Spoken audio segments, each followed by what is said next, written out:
عارف رومی رحمۃ اللہ علیہ فرماتے ہیں کہ مثال دینے کے لیے بات سمجھاتے ہیں. فرماتے ہیں ایک شخص جنگل میں لکڑیاں کاٹنے جایا کرتا تھا تو شیر سے دوستی ہو گئی, یعنی ڈائریکٹ بادشاہ سے دوستی ہو گئی. اور بادشاہ بھی وہ جو جنگل کا بادشاہ ہے, جنگل کے بادشاہ سے دوستی ہو گئی. اب وہ لکڑہارا غریب آدمی تھا, لکڑیاں تو کاٹنی ہوتی تھی. تو وہ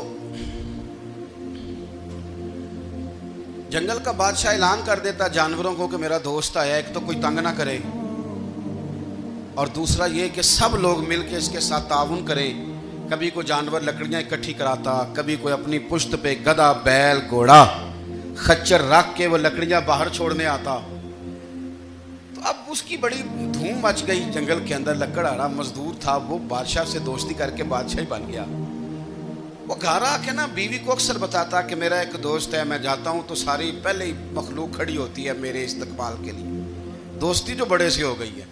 بنا ہے شاہ کا مصاحب تو پھر یہ ہے اتراتا, وگرنہ شہر میں غالب کی آبرو کیا ہے. ہم نے تو پوچھتا ہی کوئی نہیں, یہ تو بنا ہے شاہ کا مصاحب تو پھر یہ ہے اتراتا, وگرنہ شہر میں غالب کی آبرو کیا ہے.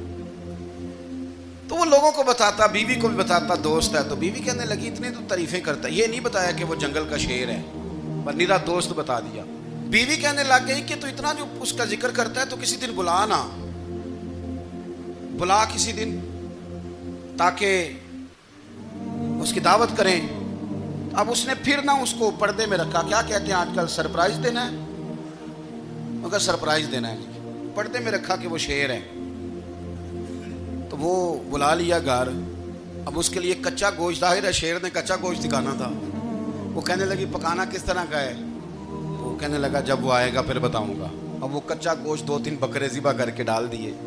وہ آ گیا شیر. عارف رومی کہتے جب وہ آیا نا تو اس کی بیوی نے دیکھا تو اس نے ایک سخت جملہ کہہ دیا. کہنے لگی اوہو, میں سمجھی تھی پتہ نہیں کون ہے, اس طرح کے درندے تیرے یار ہیں, کتے بلے دوست بنائے ہوئے ہیں, یہ کیا بات ہوئی. خیر وہ شیر نے سن لیا, گوشت کھایا, وہ چلا گیا. اگلے دن لکڑہارا لکڑیاں کاٹنے گیا تو شیر نے ملاقات کرتے ہی لکڑہارے سے کہا کہ یہ نا کلاڑی اٹھا اور میری پشت پہ نا ایک زخم کر دے. اس نے کہا نہیں میں یہ کام نہیں کرتا, تو میرا دوست ہے. اس نے کہا سن بھائی, میں نے پیار سے کہا ہے تو مان جا, ورنہ میں ہوں شیر, میں نے تجھ سے منوا ہی لینا ہے, میں کوئی تکلیف دوں گا مناسب نہیں, تو کر.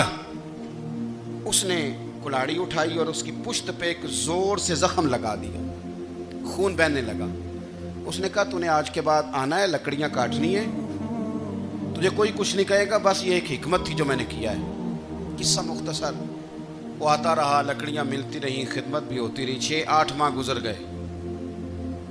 ایک دن شیر اس سے کہنے لگا یہ میرے ذرا بال اٹھا کے دیکھ, وہ جو تو نے زخم لگایا تھا وہ کہاں پہ ہے. اس نے وہ بال اٹھا کے دیکھا تو زخم ملا ہی نہیں, کئی جگہ پہ ٹٹولا کا یار یہاں تھا, یہاں تھا, یہاں تھا. شیر نے پھر کیا کمال ہی جملہ کہا. اس نے کہا کہ وہ جو کلاڑی کا زخم تو نے لگایا تھا نا وہ مکمل ہو گیا, لیکن تیری بیوی کا جو لہجہ تھا اور اس کی جو تلخی تھی وہ آج تک میرے ذہن میں موجود ہے, وہ ابھی بھی مجھے تکلیف دیتی ہے.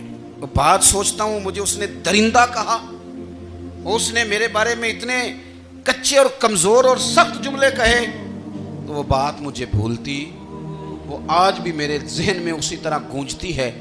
تلخ جملے جو اس نے کہے اور خوفناک جو انداز اس نے اختیار کیا, وہ بات مجھے کبھی بھی بھولتی.